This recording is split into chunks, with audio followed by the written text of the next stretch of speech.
دوستو آج ہم بات کریں گے فاتح اندلس طارق ابن زیاد کی، اس عظیم مہم کی جو اسلامی تاریخ کا ایک سنہری باب ہے۔ ہم جانیں گے کہ کس طریقے سے ایک بربر قبیلے سے تعلق رکھنے والے شخص نے ایک چھوٹی سی فوج کے ساتھ اسپین کو فتح کیا۔ آج ہم جانیں گے کس طریقے سے ایک غلام نے اندلس اسپین کو فتح کیا اور جبل طارق کو اپنا نام دیا۔ آج کی اس ویڈیو میں ہم طارق ابن زیاد کی زندگی، طارق ابن زیاد کی کردار، آپ کی حکمت عملی اور آپ کی فتح کے اثرات کا جائزہ لیں گے۔ اگر آپ تاریخ کے شوقین ہیں یا عظیم قائدین کی کہانیوں سے متاثر ہوتے ہیں تو یہ ویڈیو آپ کے لیے ہے۔ سبسکرائب کریں، چینل کو لائک کریں اور آخر تک ہمارے ساتھ رہیں۔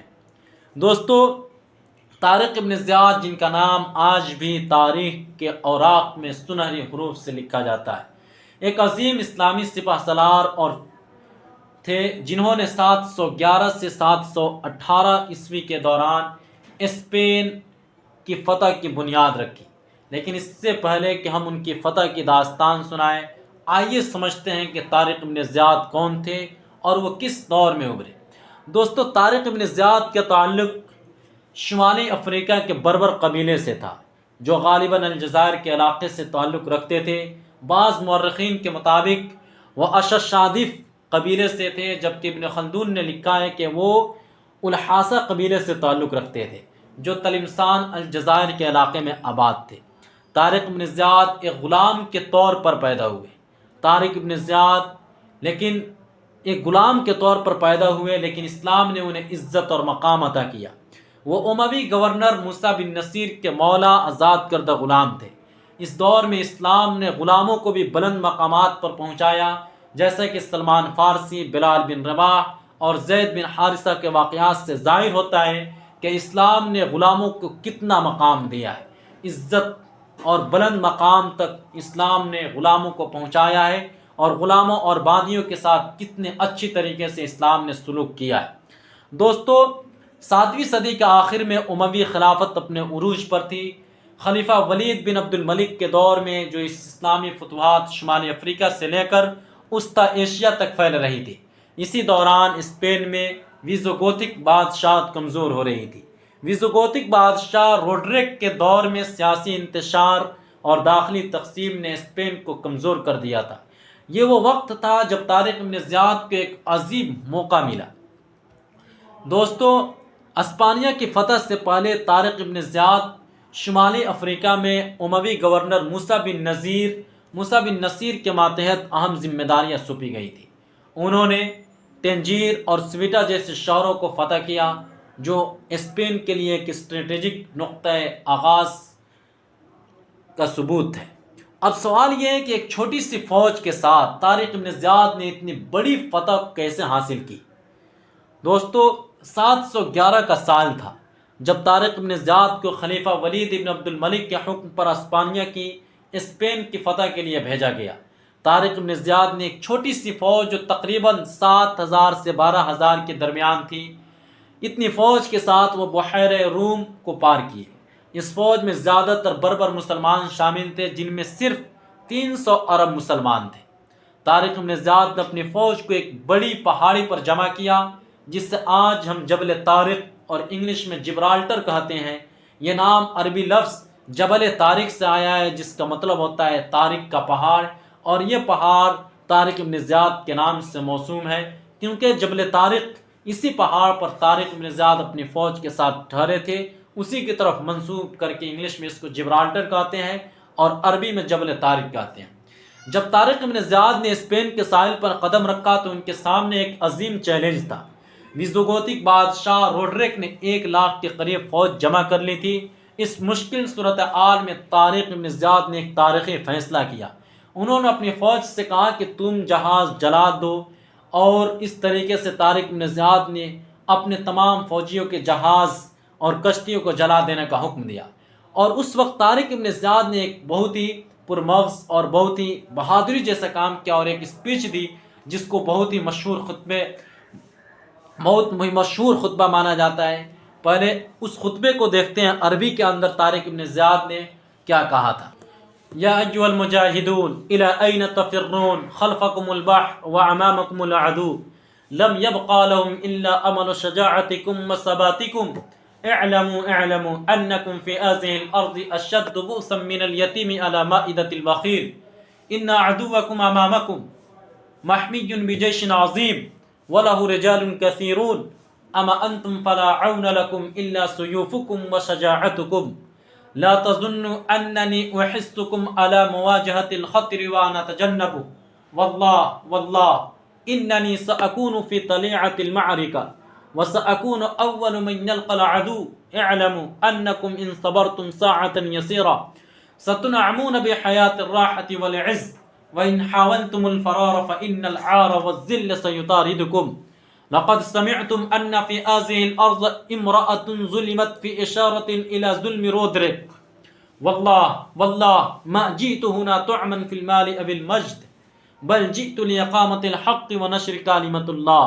قاتلوا معي لا من أجلي بل من أجل الله، واعلموا أن الله مع الذين يجاهدون في سبيله.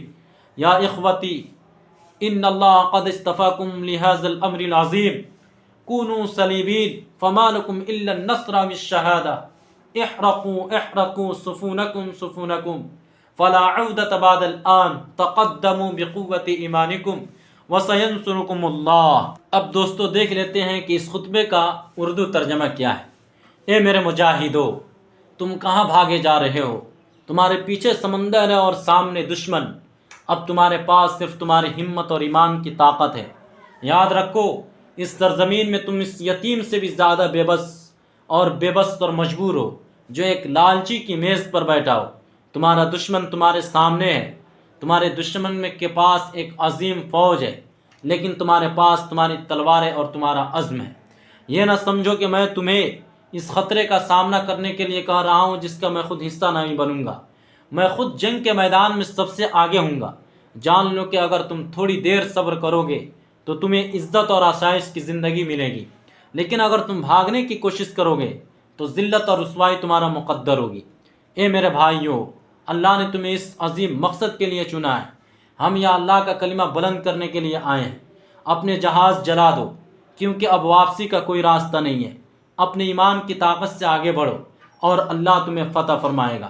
دوستو یہاں پہ میں آپ کو یہ کلیریفائی کر دوں کہ طارق ابن زیاد نے اپنی فوج کو کشتیوں کو جلانے کا جو حکم دیا تھا، مجھے لگتا ہے کہ اسی کانسیپٹ سے آج بارڈر کے اوپر جو آرمی مین لڑتے ہیں، آرمی جو لڑتی ہے، وہ دشمن کے سے مقابلہ کرتے ٹائم پیچھے نہیں ہٹ سکتی ہے. اگر پیچھے ہٹتی ہے تو اس کے جو کمانڈر ہوتے ہیں وہ سب مار دیتے ہیں.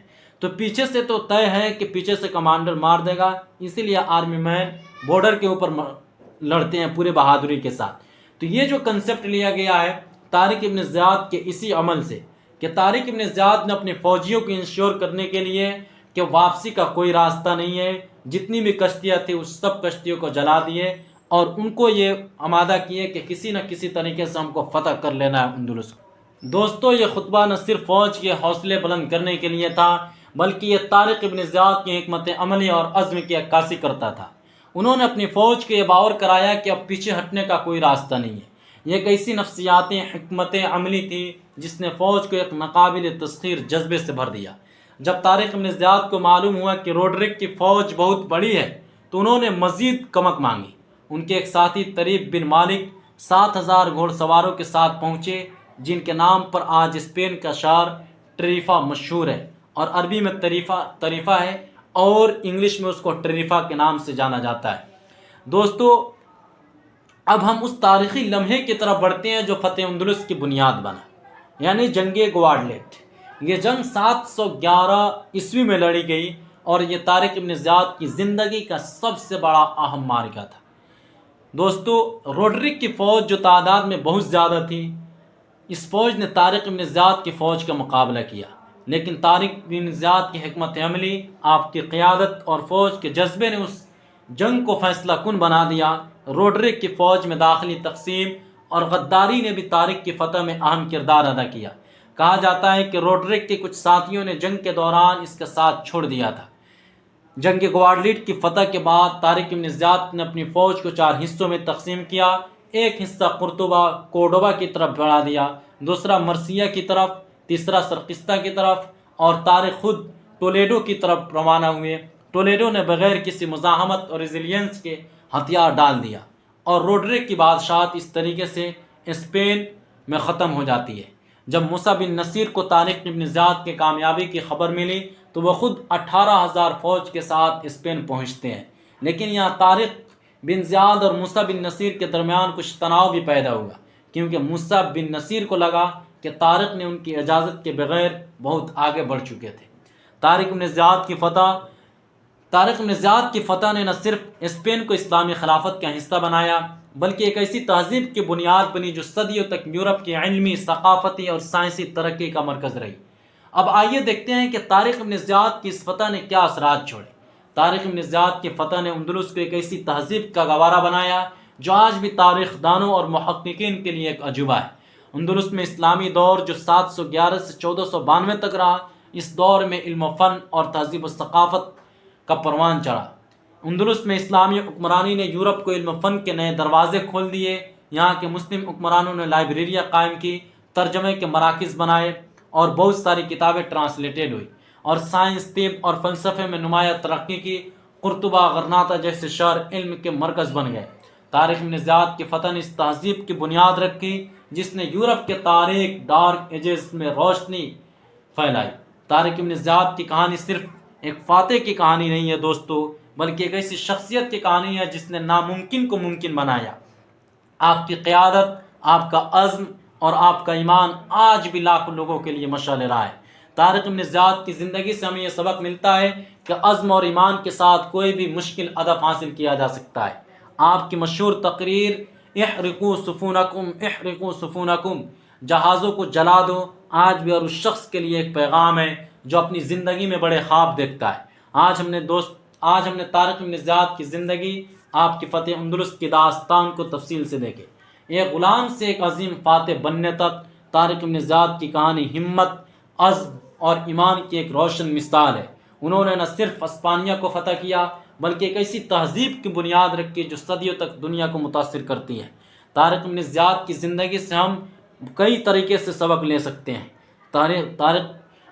ہم عزت و ہمت کا سبق ہم طارق بن زیاد کے جہاز جلانے کے فیصلے سے لے سکتے ہیں کہ کس طریقے سے طارق بن زیاد نے اپنے فوجیوں کو اور اپنے فوج کو انشور کرنے کے لیے اپنے کشتیوں کو جلا دیا تھا۔ اس طریقے سے اپنی فوج میں عزت، ہمت، عزم اور کریج کو انکریز کیے تھے۔ طارق بن زیاد نے کم وسائل کے باوجود بہترین حکمت عملی سے فتح حاصل کر لی۔